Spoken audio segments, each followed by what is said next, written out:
تمسك بحبل الله واتبع الهدى ولا تك بدعيا لعلك تفلح ورن بكتاب الله والسنن التي أتت عن رسول الله تنجو وتربح.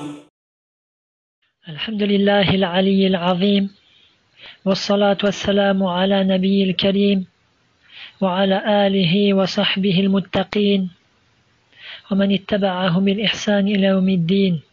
أما بعد. Donc j'ai voulu faire un petit complément autour de la zakat al-fitr.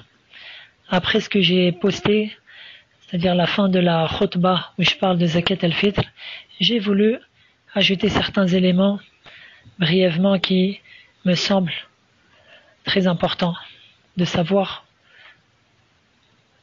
La première chose, donc le jugement de zakat al-fitr. Son jugement est obligatoire.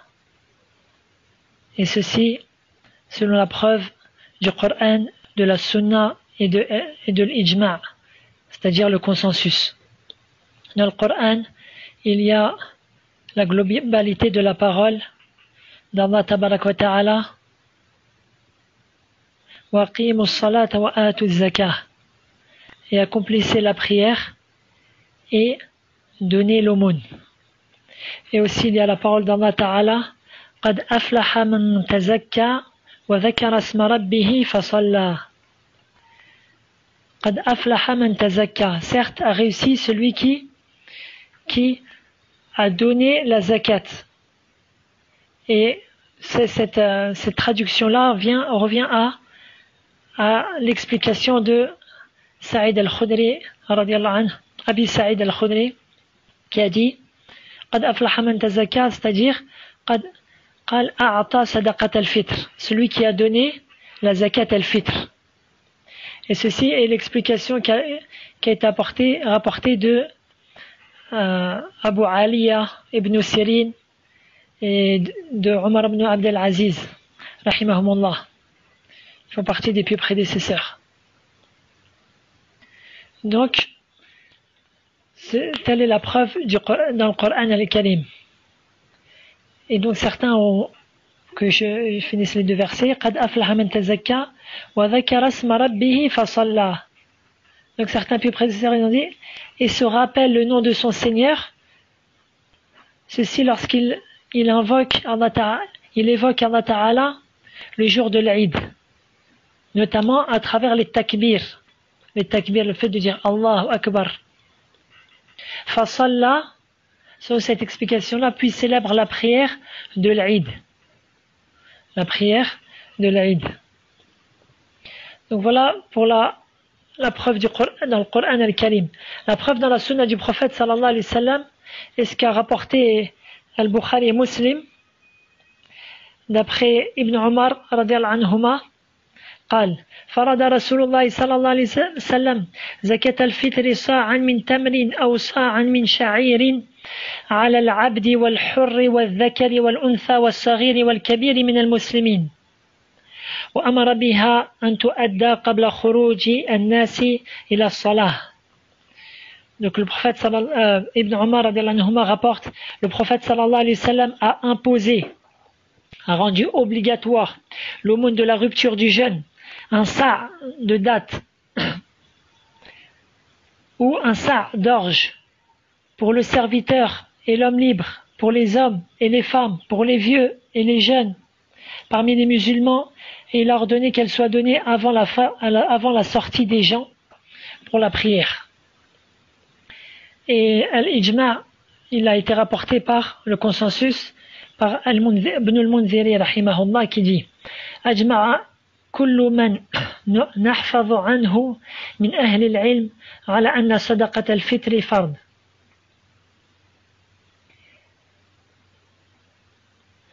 Il dit l'ensemble des savants que nous connaissions sont d'accord, sont unanimes pour dire que sadaqat al-fitr, c'est-à-dire l'aumône de la rupture du jeûne, est une obligation.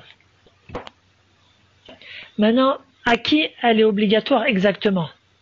À tout musulman, c'est la première des choses, La première des conditions, qu'il soit musulman. Deuxièmement, al-qudratu ala ikhraji zakat al-fitr, qu'il ait la capacité de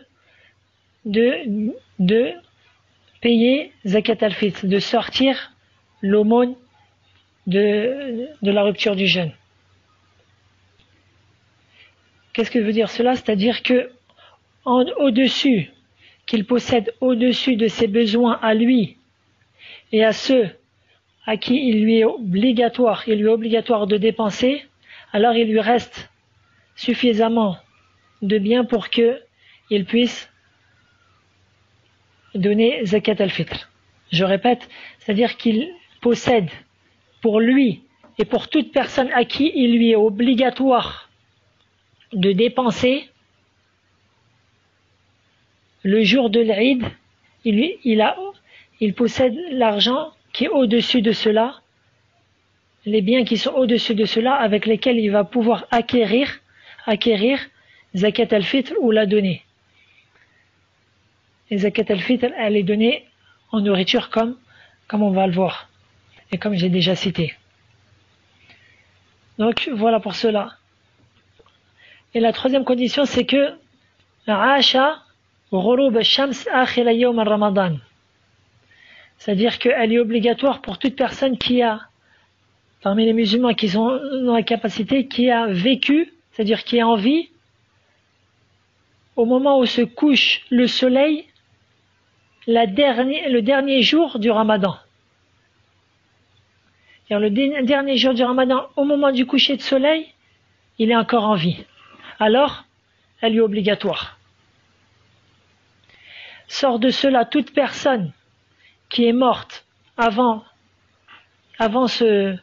le coucher du soleil, du dernier jour de Ramadan. S'il est mort ne serait-ce que 5 minutes avant le coucher du soleil, alors ceci ne lui est pas obligatoire.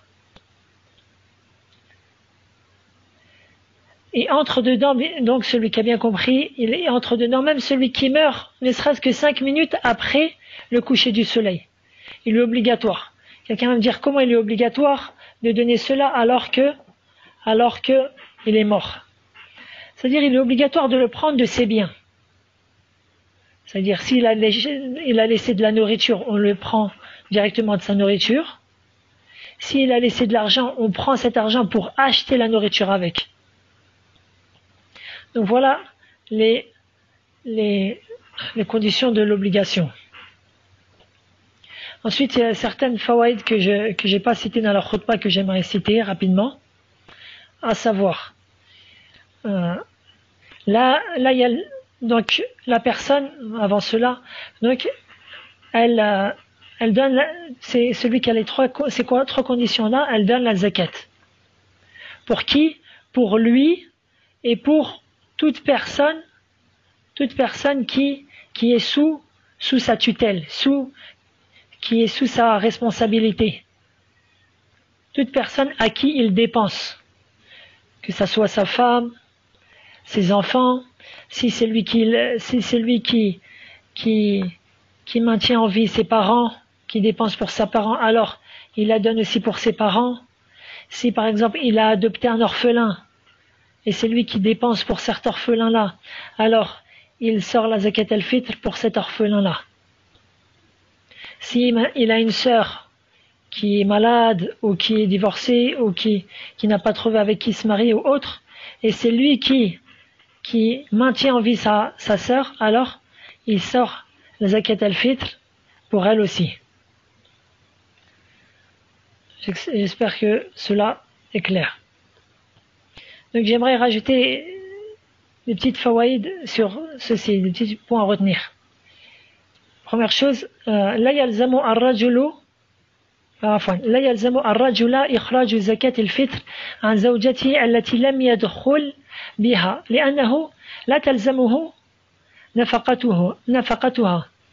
Il n'est pas obligatoire à l'homme de donner zakat al-fitr pour une femme avec qui il a juste fait l'acte de mariage, tandis que il n'a pas consommé le mariage, il n'est pas resté avec elle, dans un endroit fermé. à cette femme-là, il ne lui est pas obligatoire de donner la zakat, al-fitr. De plus, si sa femme est une femme, c'est-à-dire nashiza, c'est-à-dire qui est désobéissante, de sorte qu'elle ne le laisse même plus s'approcher, elle ne le laisse même plus s'approcher d'elle, c'est-à-dire elle ne le laisse même plus avoir des rapports charnels avec elle, alors il ne lui est pas obligatoire de donner zakat al-fitr pour cette femme-là. Elle le donne de par ses biens.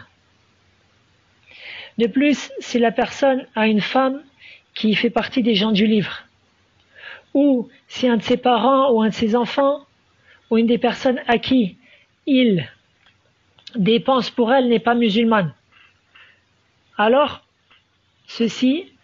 la personne ne donne pas la zakat al-fitr pour un non-musulman, même si c'est une personne parmi les gens du livre, juifs ou chrétiens. Quatrièmement, quel est son temps? C'est-à-dire, quand est-ce qu'on donne zakat al-fitr?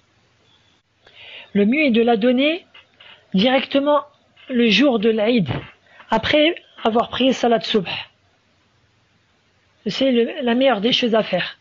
Comme il a été rapporté dans Sunan Abi Daoud, et qui a été rendu bon par Sheikh al-Albani, d'après Ibn Abbas, le messager d'Allah sallallahu alayhi wa sallam a dit, celui qui l'accomplit avant la prière, elle sera une zakat acceptée. Quant à celui qui la donne après la prière, elle ne sera qu'une aumône parmi les aumônes. Cependant, il est permis, fin du hadith, il est permis de la sortir avant l'Aïd d'1 ou de 2 jours. Comme l'a rapporté l'imam al-Bukhari d'après Ibn Umar, il dit que c'est-à-dire les compagnons du prophète sallallahu alayhi wa sallam, donnaient la zakat al-fitr avant l'Aïd d'1 jour ou 2. Donc voilà son temps. Il commence 1 jour ou 2 avant l'Aïd et il se termine au moment de la prière de l'Aïd. Celui qui a fait cela dans ce moment-là, il a fait la zakat au bon moment. Et celui qui ne l'a pas fait durant ce moment-là, alors il a péché. Il a péché car il ne l'a pas donné en son temps. Cependant, un grand nombre de savants disent qu'il doit la donner qada'an, c'est-à-dire il doit la donner car ceci est un droit des pauvres sur lui.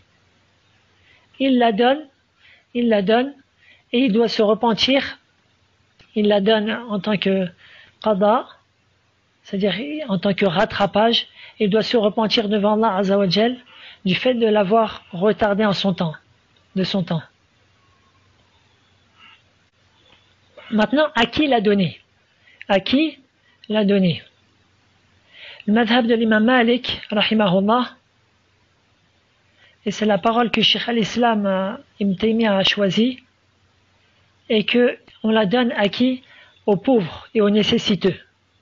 On la donne aux pauvres et aux nécessiteux, et on ne la donne pas à ceux dont Allah Azza wa Jal il a cité les 8 catégories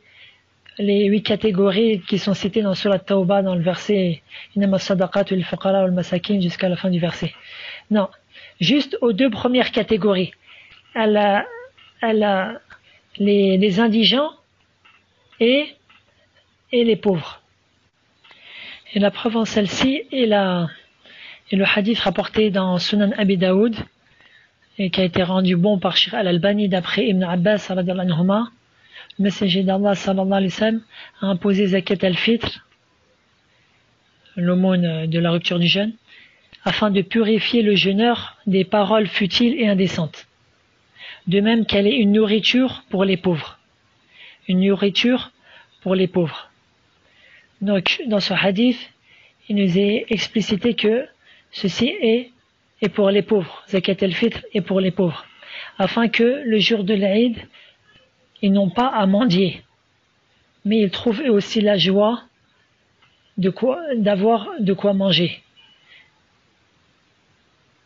Et parmi, donc, une petite faïda, parmi les sagesses de Zakat al-Fitr, donc, c'est que ça purifie le jeûneur des paroles futiles, indécentes qu'il a pu dire durant son jeûne.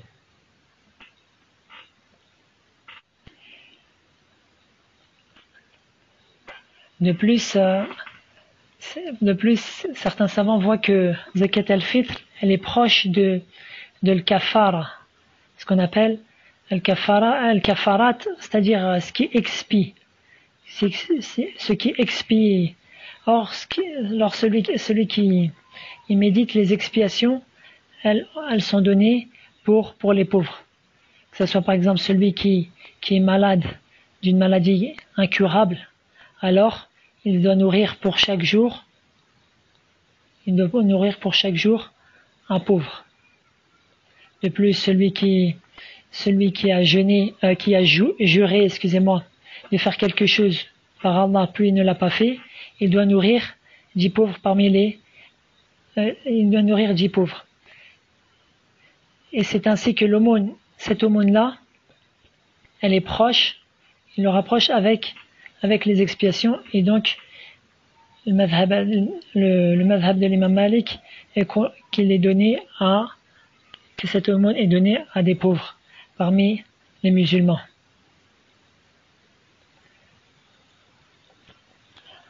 Ensuite, cinquièmement, à qui donner cette zakat?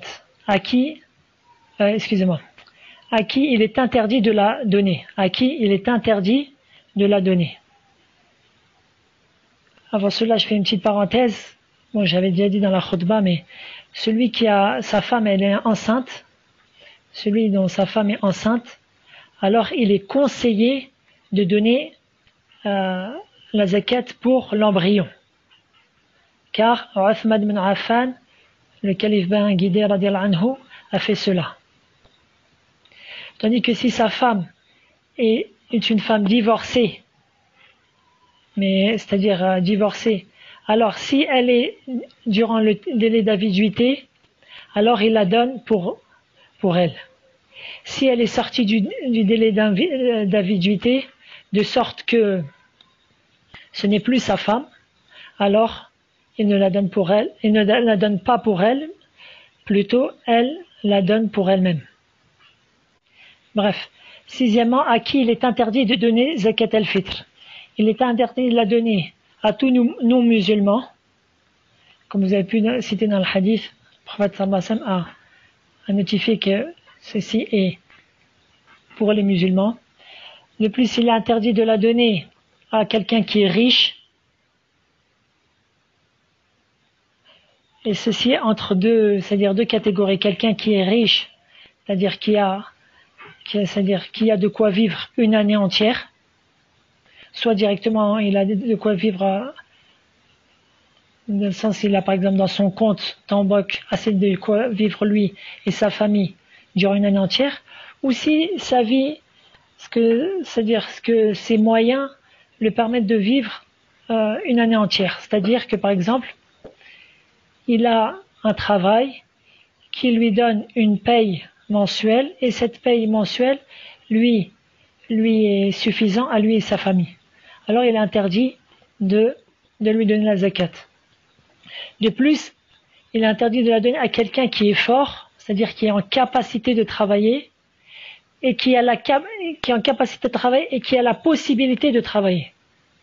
C'est-à-dire qu'il a la capacité de travailler, la santé qui lui permet de travailler, et qu'il est capable de trouver du travail. C'est-à-dire que s'il veut travailler, il trouve du travail. Et sort de cela quelqu'un qui a la capacité physique mais qui ne trouve pas de travail, pour X ou Y raison. Par exemple, ses diplômes ne sont pas reconnus, par exemple, il n'y a personne qui lui donne du travail à cause du chômage. Par exemple, une personne qui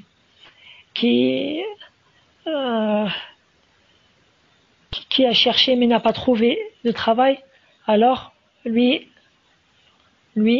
il peut, tandis s'il est pauvre, il peut accepter, et on peut lui donner la zakat.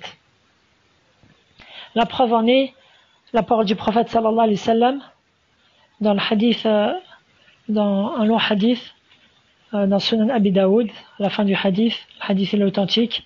Le prophète sallallahu alayhi wa sallam dit La hadha fiha li ghani wa la li qawiyyin muktasib.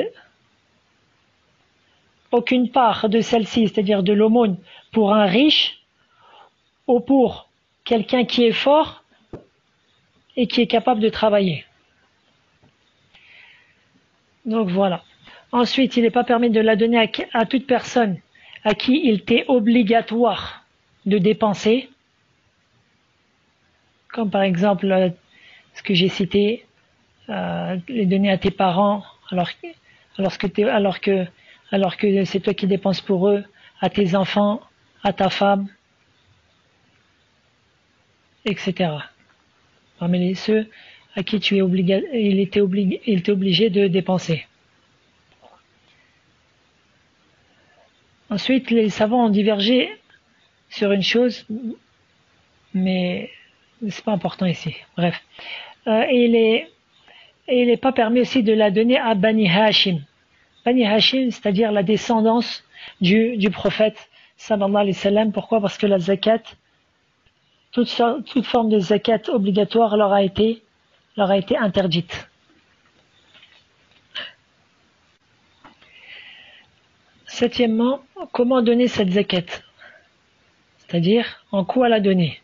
Elle doit être donnée en nourriture, c'est-à-dire en denrées alimentaires, que les gens consomment dans le pays où ils vivent. Et les preuves, donc la preuve est le hadith de Ibn Omar que j'ai déjà cité.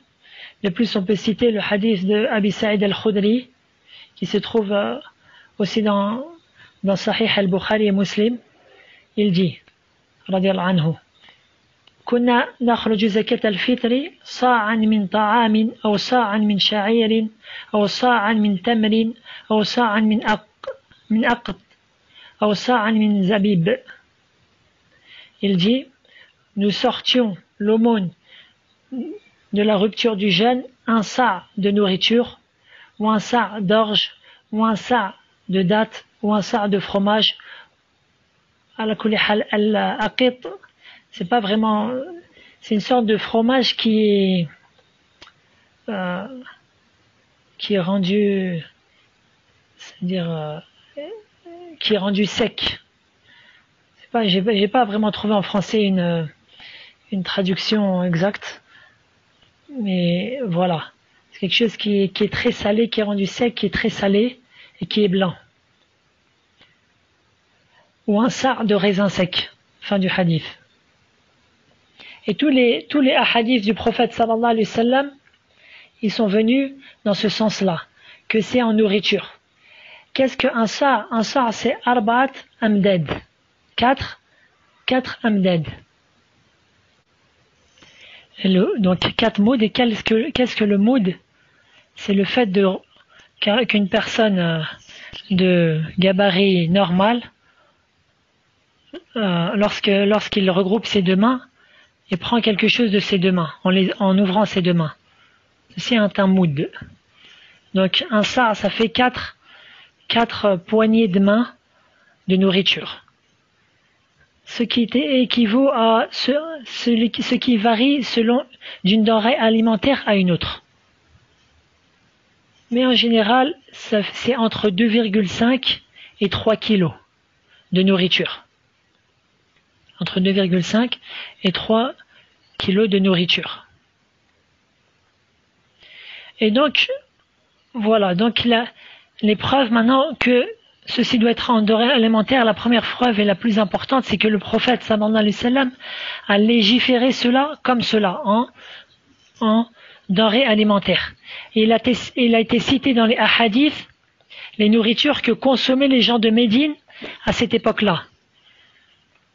Comme l'a dit Ibn al-Qayyim rahimahullah et d'autres. Ainsi, la personne, elle donne la denrée alimentaire que les pauvres du pays où il vit, elle consomme.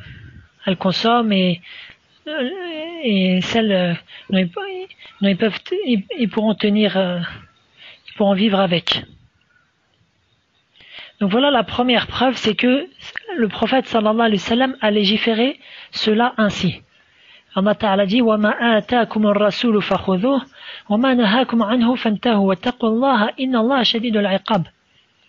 Et ce que le messager vous apporte, acceptez-le, et ce qu'il vous interdit, interdissez-le à vous-même et craignez Allah, car Allah est dur en châtiment.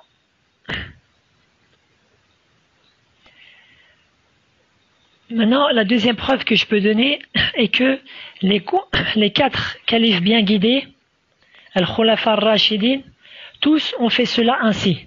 Abu Bakr, Omar, Uthman et Ali, radiyallahu anhum. Alors le prophète sallallahu alayhi wa sallam a dit, comme dans le hadith rapporté par Abi Daoud et Tirmidhi, rendu authentique par Sheikh Al-Albani, hadith Irbad ibn Sariya, le prophète sallallahu alayhi wa sallam dit, alaykum bi sunnati wa sunnati al-khulafa'i ar-rashidin min ba'di. Cramponnez-vous ou accrochez-vous à ma sunna et à celle des califes bien guidés après moi. Et certains savants affirment, comme Sheikh Al-Fawzan rahimahullah et d'autres, qu'il n'est pas connu qu'un seul des compagnons du prophète sallallahu alayhi wa sallam a donné cela en argent. Tous l'ont donné en nourriture. La troisième chose est que l'argent existait au temps du prophète sallallahu alayhi wa sallam. Et c'est pour ça que par exemple il y a ce qu'on appelle zakat al-mal, zakat sur l'argent. De plus, l'argent existait même bien avant le prophète sallallahu alayhi wa sallam. Comme on peut le lire dans Surat Yusuf, وَشَرَوْهُ بِثَمَنٍ بَخْسِيسٍ دَرَاهِمَ مَعْدُودَةٍ وَكَانَ فِيهِ مِنَ الزَّاهِدِينَ. Donc Allah Ta'ala dit dans Surat Yusuf, durant son histoire, après qu'il est tombé Yusuf dans le puits, puis qu'il a été saisi par des marchands, Allah Ta'ala dit, et ils le vendirent à vil prix, pour quelques dirhams comptés, et ils le considéraient comme indésirable. C'est-à-dire que les darahim, l'argent, était déjà présent à l'époque de Youssouf. Je dis cela parce que, subhanallah, une fois j'ai entendu quelqu'un qui disait que zakat al-fitr, on pouvait la donner au jour d'aujourd'hui, car à l'époque du prophète sallallahu alayhi wa sallam, il n'y avait pas de monnaie. C'est parce ce qu'il raconte, c'est vraiment hallucinant. Donc je continue rapidement. Donc, la quatrième preuve est que dans un long hadith, dans Sahih al-Bukhari, une femme a demandé au prophète sallallahu alayhi wa sallam ce qui suit. Ala ihdana ba'sun idha lam yakun laha jilbab alla takhruj. Elle lui a demandé au prophète sallallahu alayhi wa sallam, est-ce qu'il y a un mal que celle d'entre nous qui n'a pas de jilbab ne sorte pas de chez elle pour effectuer la prière de l'Aïd? C'est-à-dire, elle demande la permission de rester à la maison et de ne pas faire la prière de l'Aïd dans la musalla. Le prophète sallallahu alayhi wa sallam lui a répondu, قال لتلبسها صاحبتها من جلبابها ولتشهد الخير ودعوة المسلمين. Qu'elle la vêtisse, sa camarade, d'un de ses djilbabs, et qu'elle se présente à la prière de l'Aïd afin de participer au bien et de l'invocation des musulmans. Pourquoi je cite ce hadith? Dans ce hadith-là, il y a le fait que la prière de l'Aïd est obligatoire pour les hommes et pour les femmes. Mais ceci n'est pas le sujet du jour.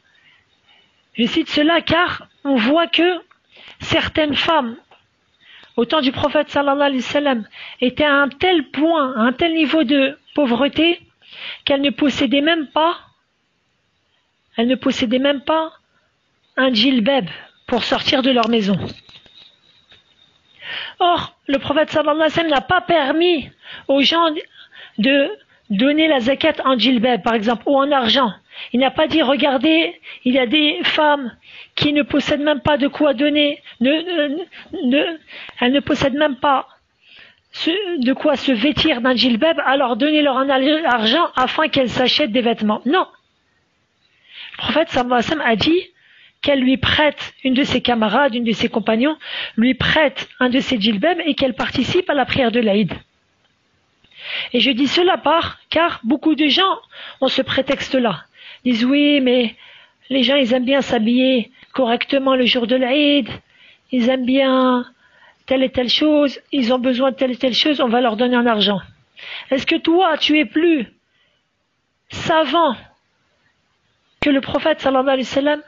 Est-ce que tu es plus miséricordieux que le prophète sallallahu alayhi wa sallam envers sa communauté? Donc les faux prétextes, ce ne sont pas des choses qu'on doit suivre. La cinquième preuve est que la règle dit كل قياس يخالف النص أو الإجماع فهو فاسد الاعتبار والقاعدة كذلك لا اجتهاد مع النص. La règle en jurisprudence, en base, ou sur le fiqh, dans la base de la jurisprudence dit toute analogie qui est en contradiction avec un texte ou avec un consensus est ce qu'on appelle n'est pas pris en considération. Il n'est pas pris en considération. Et l'autre règle dit tout effort de compréhension, toute parole qui va en contradiction d'un texte, alors il est renié. Et par exemple, parmi les exemples qu'on peut donner, donc j'avais déjà donné dans un cours sur l'importance de le cramponnement à la sunna, la parole de l'imam Shafi'i qui dit que la communauté est unanime pour dire qu'il n'est pas permis de délaisser la parole du prophète sallallahu alayhi wa sallam pour la parole d'un quelconque autre. Et je voudrais citer une parole de l'imam Ahmed, rahimahullah ta'ala, qui dit « La personne ne doit pas s'acquitter de la zakat al-fitr en donnant sa valeur en monnaie. » Quelqu'un dit, des gens disent que Omar ibn Abdel Aziz, qui n'est pas un compagnon du prophète sallallahu alayhi wa sallam, qui fait partie de ceux qui sont venus après, que Omar ibn Abdel Aziz prenait la valeur en monnaie. Ahmed ibn Hanbal dit alors, ils délaissent la parole du prophète sallallahu alayhi wa sallam et ils disent un tel a dit, Abdullah ibn Omar a dit, le prophète sallallahu alayhi wa sallam a ordonné de s'acquitter de la zakat al-fitr en donnant un sa' de date, etc. Le hadith que j'ai cité au début. Donc c'est important de comprendre cela. Sixièmement, c'est que dans le fait de sortir la zakat al-fitr en denrées alimentaires, il y a une miséricorde. Il y a une miséricorde pour celui qui va donner la zakat al-fitr. Il y a une miséricorde pour celui qui va l'accepter.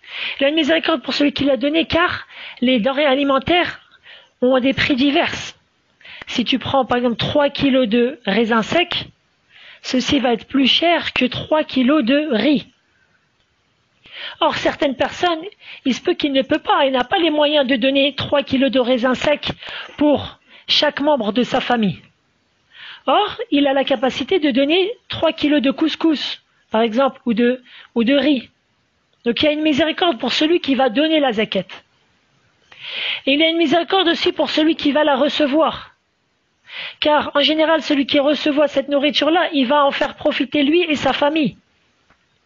Or, si tu donnes de l'argent à quelqu'un, combien de gens, combien de pauvres, ils prennent de l'argent pour s'acheter des cigarettes, pour s'acheter des futilités, et au final, il laisse sa famille et lui-même dans la faim. La septième et dernière chose que je peux citer, c'est que zakat al-fitr, c'était quelque chose qui est obligatoire sur les personnes, fil abdan, sur les personnes, sur les corps des gens, c'est-à-dire sur les personnes. Alors que zakat al-amal, elle est obligatoire sur l'argent des gens. Donc ce sont deux aumônes et chacune de celles-ci a ses jugements qui sont bien précis. Et enfin, je dirais, pour finir, tandis que le fait de dire aux gens, nous faisons cela, car nous sommes malikites, nous sommes des gens qui suivent le madhab de l'imam Malik, alors ceci est une erreur et un mensonge contre l'imam Malik ibn Anas, rahimahullah, qui dit La yujzi'uhu an yadfa'a fil fitrati thamanan. Il dit, il n'y est pas valable. L'imam Malik n'a pas dit, il n'y est pas permis. Il dit plus, ceci n'est pas valable. C'est-à-dire que ce n'est même pas accepté. C'est-à-dire celui qui l'a fait en argent doit la recommencer et la redonner en nourriture. Il n'y est pas valable de donner l'aumône de la rupture du jeûne en monnaie, en argent. Et ceci, tu le retrouves dans un très grand nombre de livres qui parlent du madhab de l'imam Malik. Et ceci est la parole de la majorité des savants, les malikites, les shafi'ites, les hanbalites. Et c'est ce qui est en conformité avec les textes religieux. Wabillahi tawfiq. Nasallahu an yataqabbal minna. وصلى الله وسلم على نبينا محمد وعلى آله وصحبه أجمعين سبحانك اللهم بحمدك أشهد أن لا إله إلا أنت أستغفرك وأتوب إليك